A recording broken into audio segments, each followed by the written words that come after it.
Amateur presentation. Welcome back to another Untitled Movie Review. I am one of your hosts, Matt Rohrbeck, alongside, he's allergic to tomatoes, but he is tomato meter approved, Eric Marchin. Matt, today we're mourning the loss of our love of film because this movie just broke me. It broke me too, man. It broke me too. Today we are reviewing Judd Apatow's The Bubble, starring, quite the cast of Karen Gillan, Iris Apatow, Fred Armisen, Maria Bakalova, David Duchovny, Keegan-Michael Key, Leslie Mann, Kate McKinnon, Pedro Pascal, Peter Serafinowicz, Gus Kahn. Someone else wanted me to shout out Verdas, who's in the movie as well. There's a ton of cameos, which are we going full spoilers for this? Probably, right? I don't care. We're going full spoilers. The movie's been out for a whole weekend, so On Netflix. On Netflix, which everyone can check out now If at your you own. want to. If you morbidly is Morbius, go check out our Morbius review. We had a bad weekend, Eric. Let's just say, or a bad weekend. It's been this movie. So I will start by saying Judd Apatow. I've been a Judd Apatow apologist, not for his comments after the Academy Awards. Those were gross and weird and not cool and just kind of weird. But for his movies, like, even with their length, I really, really do like 40-Year-Old Virgin, Knocked Up, Funny People. I even like a lot. I just rewatched it. This is 40 is when it started to go, okay, maybe we need to dial it back here a little bit. And even before with the length on those things. And then This Is 40, Trainwreck, and even King of Staten Island, which I liked quite a bit it feels like last year, but it was at the beginning of the pandemic, which was 2020. He's back with a new film, The Bubble, which feels different than maybe the stuff we've seen from him before, maybe more alongside the things he would produce, like some You Don't Mess with the Zohan, even some other, you've seen his name pop up in tons of more pure comedies, a lot of Adam McKay's early stuff with Step Brothers, Forgetting Sarah Marshall. Even those had kind of more of an emotional core to him.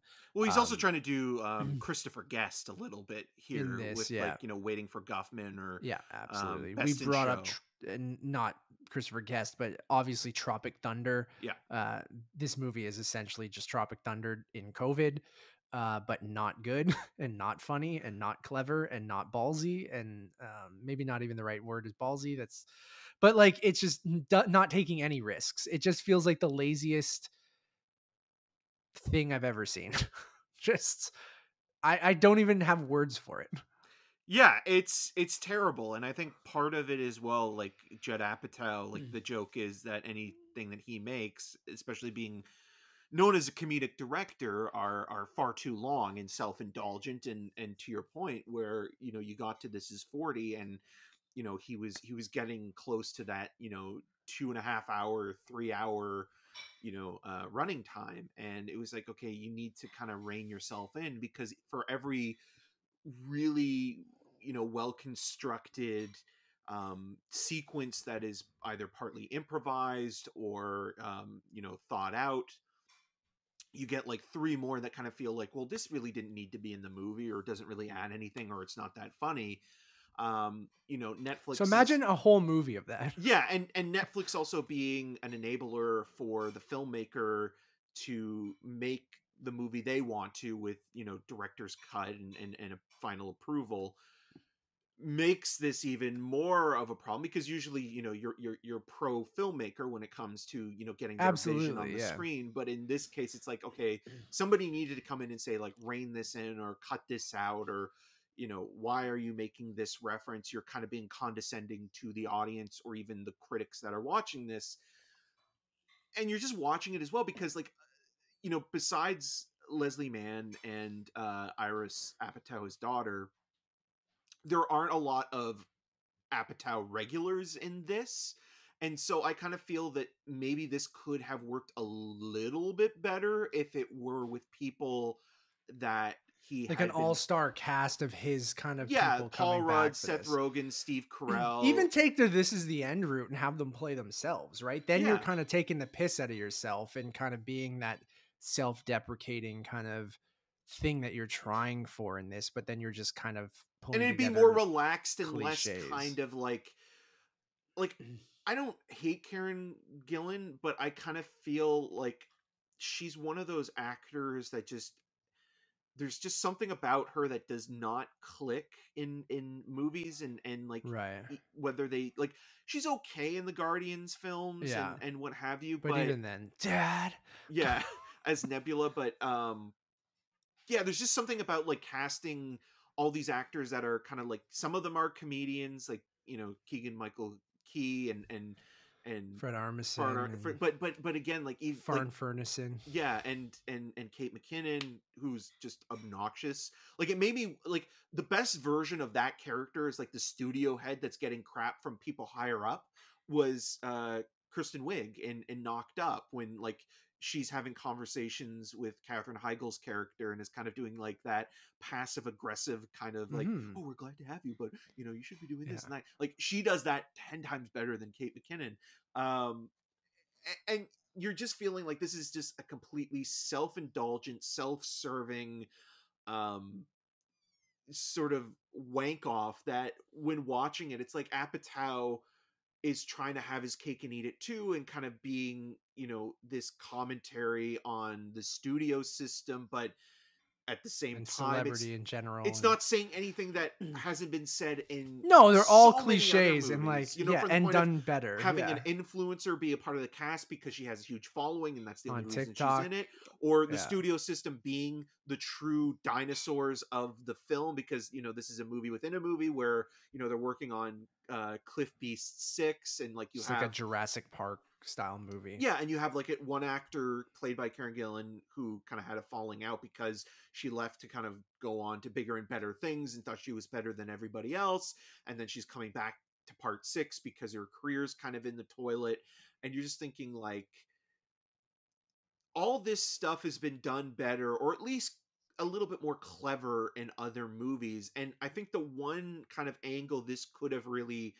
embraced, and it does for maybe one scene and then it kind of backs off, is that it could have been a horror comedy where it's almost like the set becomes a horror film where these actors can't leave this location and the studio is but even so that sequence dedicated to reminded the me of film. Tropic Thunder, like No, where it I became mean, but it's not a horror movie with that case where sure, like, I get what you're saying. I think like but setting it in sort of a sequestered a location compound and in like yeah. England, specifically in the UK, and also having like it reminded me weirdly of like I know you didn't see it, but like Censor last year kind of did that where like it blended I saw reality. Censored. Oh, I thought you only saw part of it. Was that the movie that you saw half of it? Okay, half. The sure. film where it's Saw about the some of video it. nasties, where you have the rating board member who's Sure, literally ending up kind of becoming Yeah. the star. There could have been an edge or a twist to it that didn't make it this very generic paint by numbers. Like, here's all the cliches you know about Hollywood. Let's kind of poke fun at that stuff in the most obvious way possible. Like, Yeah, and blurring the lines between reality and celebrity further, and it does that for like one Scream moment. 3. Yeah, which is a masterwork compared to this, which I don't even It like really is. Scream 3. So yeah, like watching this movie, it just kind of felt like you're watching a movie that everybody else thinks while they're making it is funnier than it actually is. And then while watching it, you're just like, I can't wait for this movie to be over. And incredibly dated with the COVID stuff too. Yes, like this is gonna look like it's just this shit 20 years from now is gonna people are gonna be like, what? It's just... Speaking of shit, I had to go to the bathroom about halfway through the movie. Me. Yeah, and so I paused it at the scene where Karen Gillan's character begins having an affair with this football player, soccer for North Americans.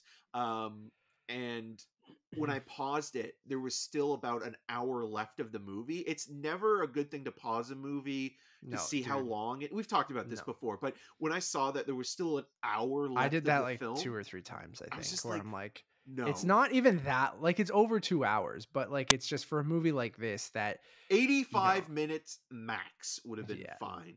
yeah, and, I'm trying to find some positives. I remember laughing once or twice, throughout the movie. It's just so many people that I do like Pedro Pascal, who I just, he's doing the cliche, not method actor, but the kind of, guy who's addicted to sex and drugs and is like, takes everything too seriously kind of thing. Um, I like Pedro Pascal, but I'm just like, why, dude? Why? David Duchovny as well, which like I like that guy, but I just feel like again, everyone just feels like they're not even necessarily phoning it in, but I think you put it perfectly where it's like on reading the script or maybe in they had a blast making it, but then just like the cast in the movie, it's just like it's funny that they're making commentary on this movie being a disaster and not being good and things like that. And then this is the product we get where I'm like, interesting. And then Keegan also it Michael. says like, oh, at the end of it does this kind of cop out thing where it's like, oh, even if you didn't enjoy it, at least it's like a distractor for a couple of hours. It's like, fuck you, movie. Yeah, exactly. Like you No, you're just wasted time that I could have been using on something else, and you're um so up your own ass talking about people being up their own ass that you just completely it lose feels sight of hypocritical what and, it and is weird. it's Yeah, about. And then like even with David Duchovny, like the other movie I was thinking of with him is like this almost reminded me a little bit of Evolution, where like that sure. movie's not great either, and but like at least that had It has some personality a little yeah. bit, didn't it? Yeah. Um, like all the TikTok stuff is going to be super dated as well with the TikTok dances that go on Ugh. for way too long, way too long. I'm like, he does realize like TikTok dances last 15 seconds in a TikTok, right? But it's a Judd Like, Apatow movie. 15 why seconds is are the like 5 minutes in why one of is his the films, TikTok dance so long? and Like that's not multiple a and dances. and oh my god, when they start adding the dance into the fake movie and Cliff Beasts too, like I get that that's also supposed to be like this meta commentary thing that it's supposed to be awful in the movie, but I'm just like this. None of this is working. None of this. And I did laugh a few times. Like we said, we're in full spoilers, so if you haven't watched it, sorry, don't. John Cena popping up, I always just laugh at John Cena. I don't know, like it's Peacemaker just himself. he's the stunt coordinator and he has to do it through Zoom, and I'm like, God bless you.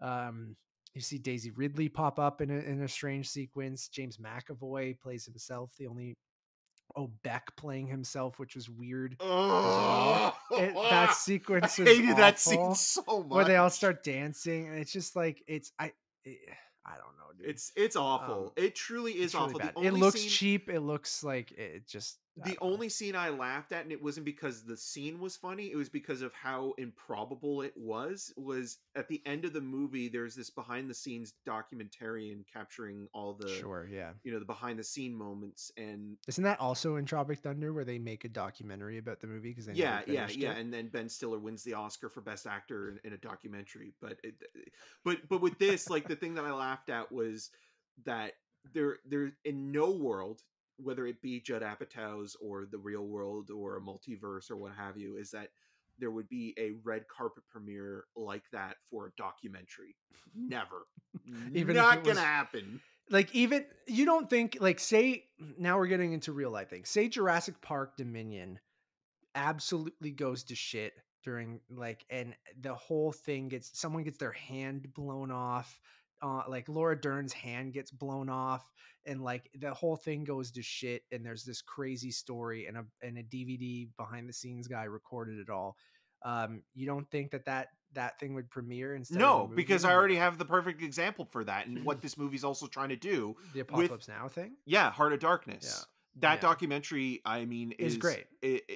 is an amazing. I mean, there are other movies as well, like Burden of Dreams and Lost in La Mancha and things like that that kind of chronicle like disastrous productions and are really Cursed films, that are yeah. even like better than the movies themselves, other than with the exception of Apocalypse Now, which I do think is truly a masterpiece. But you look at Heart of Darkness, you know, the making of that movie, and like Yeah. all the things that went wrong and people having heart attacks and like just it becoming a mess, but yet still they managed to come, you know, through at the end, even though it still was a slog.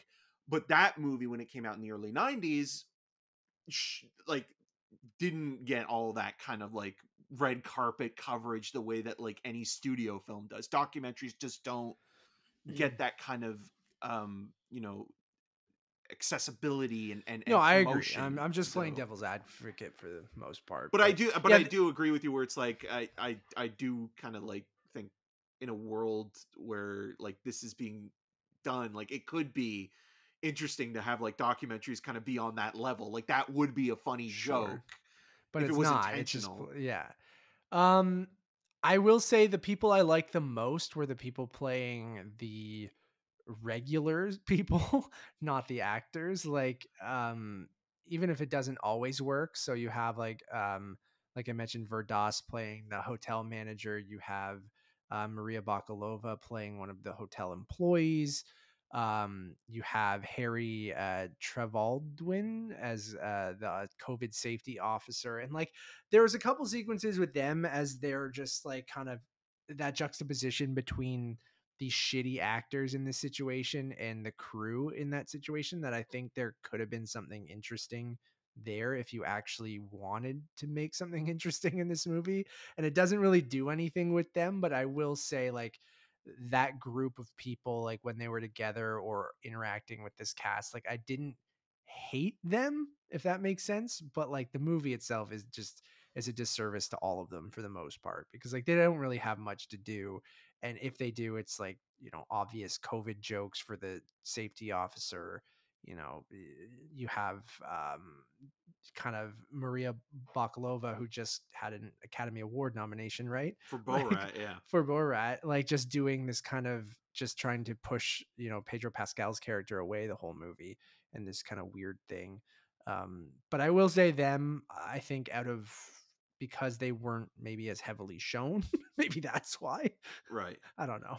And also, I mean, like it is trying to make the point that, you know, like these movie stars that are sequestered or quarantined in, you know, these giant, you know, hotels and hotel rooms are kind of, you know, they have it easy, and they do, and it's like you're watching this and you're like seeing, you know, Karen Gillan's character, like, you know, slowly unravel over the course of 2 weeks, but she's in this beautifully opulent, Yeah. you know, Where she has the space. internet, she has TV, she has unlimited food and drinks, and Yeah, and it's just like everything's there are yeah. some people that would literally kill for And I know that that's what the movie is kind of trying to say, but it just doesn't do it in a very good job. It's just so flat all the way through, and like we keep going back to like It's the so out of laziest, touch. yeah, the laziest surface level commentary on all of that. Like it's just everything you would just expect from the tip of poking fun or criticizing that kind of behavior from all these people is like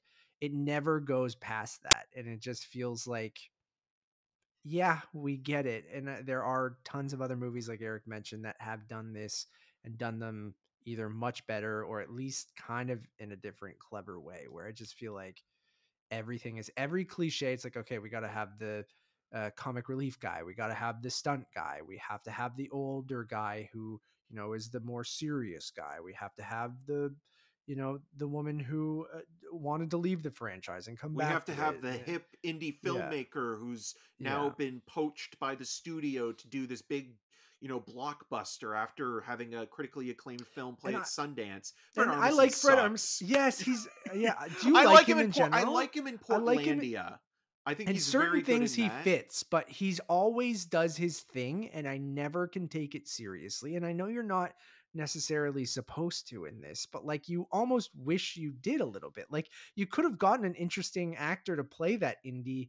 There could have been something interesting there, right? Like this Yeah. guy gets brought in to direct the new Jurassic Park movie, and he directed a Sundance movie. And like there's interesting nuggets in this movie where they just take the cheap joke route and the kind of slapsticky kind of like pure comedy route, where Apatow, you think like, even if in his other stuff there are some pros and cons in it, the length being a con in a lot of his stuff, but there usually is like an emotional core or some emotional depth to the movie that I just feel like it's weird. He just said, nah, fuck it. I'm just going to make something purely stupid and it's going to be a commentary, but I'm not going to have any of that in there. Right. And I'm not saying that everyone has to do the same thing over and over and over and over again, but then that's also kind of why you go back to watch certain people's movies. And I just feel like something like this, I don't know. There's just nothing in there more than what you see on the surface. And it's just, oh, a COVID movie about a bunch of whiny celebrities making a movie, and all the commentary on the special effects stuff that they do, and it just all looks bad. And even the Cliff Beast thing, like, make it believable that it's this franchise that people cared about and that there's 6 movies of and all this shit. It just feels like a TV movie through and through. And it's just, to your point, Netflix can be fantastic with filmmakers by going, you know what, we have the flexibility. It's not really a big deal. We'll give you freedom to do whatever you want. And it'll work sometimes and sometimes it won't. And in this case, it's like, yeah, maybe you still do need someone kind of reining you in a little bit, because sometimes having final cut and free reign isn't necessarily the best way to do things. And it's one of those movies where you're like, oh my God, it made me question if I actually liked doing this and if I liked movies. It's an And I'm existential like, crisis in a bubble, and ah, you know what? Going back to like the look of Cliff Beast, like at least make it look like a real movie. Like put the money and effort into that to be like, okay, like if we're gonna spend time in that world, like show us something that could be on par with Jurassic World. that's what I mean. And You I hate to know? keep bringing up Tropic Thunder, but even those Or fake even Cable trailers, Guy. Cable yeah, Judd Apatow produced Cable Guy, which Ben Stiller directed, and Leslie Mann is a co-star in that film, and that's where I think they actually met. There are sequences in that movie where you watch, like, on TV, there's inserts where like Ben Stiller plays the Menendez brothers, or sure, yeah. during the court case, and then Eric Roberts plays the TV movie version of them, and then like there's stuff like that in that movie that says more about our kind of fascination with you know celebrity, but also at the time when cable and television were as addictive as they I mean, they still are, but in a different way. Different way, yeah. But it still kind of feels like, okay, well, at least Cable Guy was onto something, and kind of also was weirdly dark and funny and It's also weird absurd. to go the Jurassic Park route for this too and not do like a superhero movie or something like Yeah. that. Like it's just, and I agree with you that like that those inserts in Tropic Thunder, in Cable Guy, in Funny People, even like the Adam Sandler Funny People bits where they showing the fake movies feel like real Adam Sandler movies. Yeah, they Like feel like Jack they and Jill. yeah, and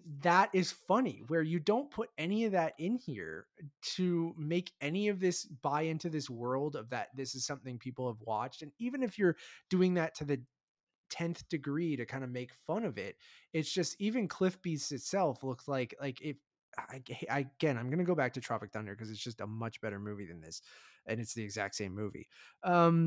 It Those sequences with Ben Stiller in the what was the movie in that it was called, the action franchise where you like hell freezes over kind of thing, I forget what it was, but all those fake trailers, like the booty sweat and like Bust a all nut. that, bust a nut, like all those added to it, those fake trailers, and they felt, even the Tobey Maguire, Robert Downey Jr.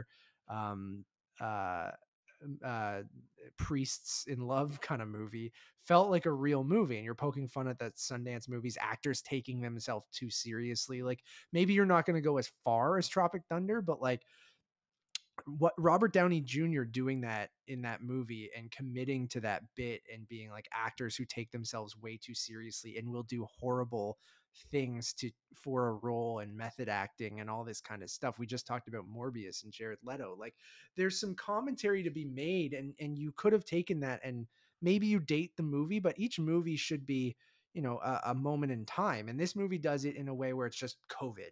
that's how we date the movie. And it's not based on poking fun at the franchises and the types of actors and the things. It's just general cliches about Hollywood and actors that like anyone can know. And it's like it doesn't really even feel that inside baseball or anything like that, because it just feels so, again, surface level. And it was just so frustrating. And like it's just completely unfunny and overlong. And Unfunny People should have been the name of this movie. yeah. Anyways, I'm gonna give it a 1. It's very bad. Yeah, And I hate. this is truly the worst sort of like behind the scenes making of a movie since Burn Hollywood Burn, which was a film that literally has Alan Smithy in the title. And for people that don't know, Alan Smithy is the name of the filmmaker that people use when they don't want their real name as a director on that. And I think Judd Apatow should have done the same. Who actually directed that movie?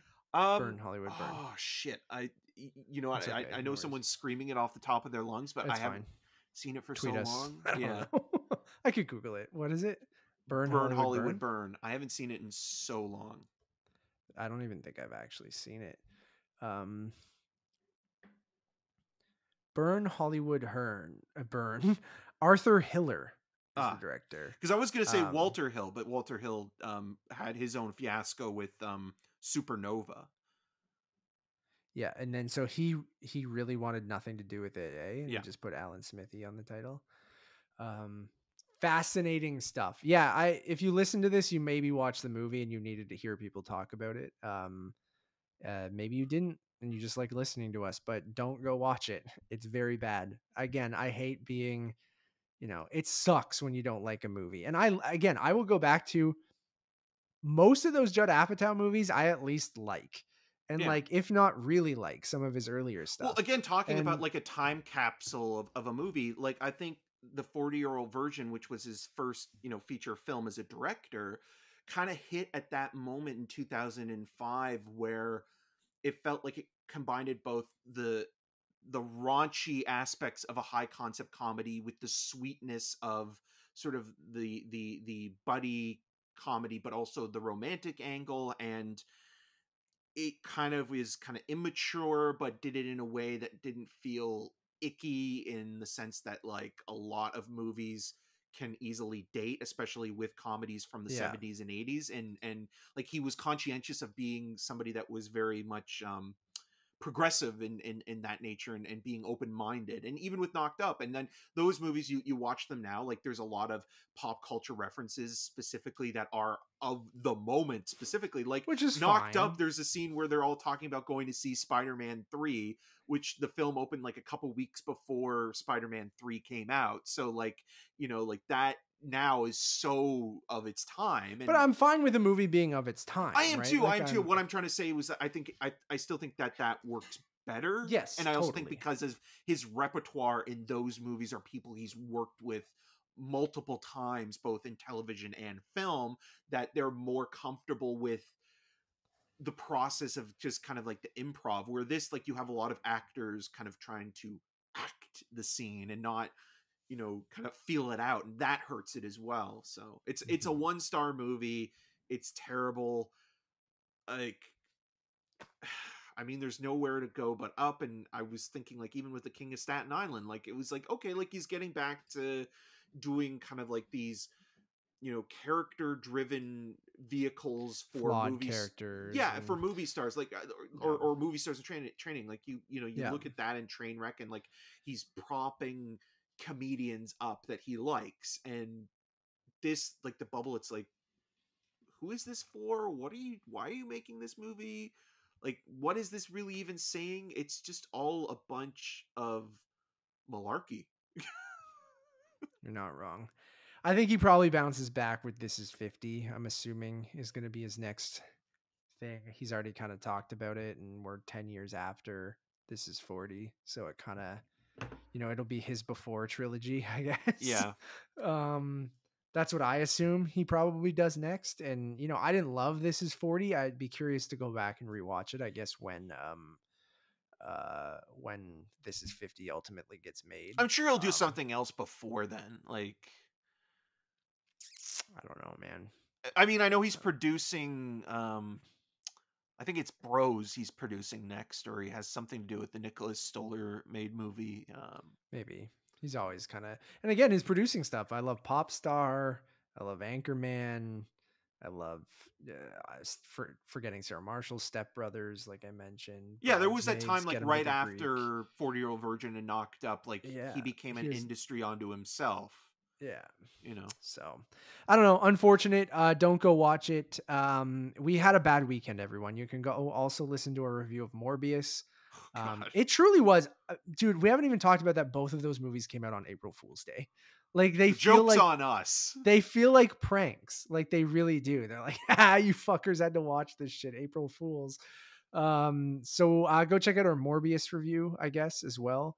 And then we also have a review for Apollo 10 and a half, a space age childhood, sorry, which you guys can check out, which is not nearly as bad as these two movies I just mentioned. And then also a movie we love, If you want a good time waster, that is a good time that waster. is a good, it's an okay time waster. I like it. I don't like it as much as you. We'll You talk like about it that in a more sec. now, though.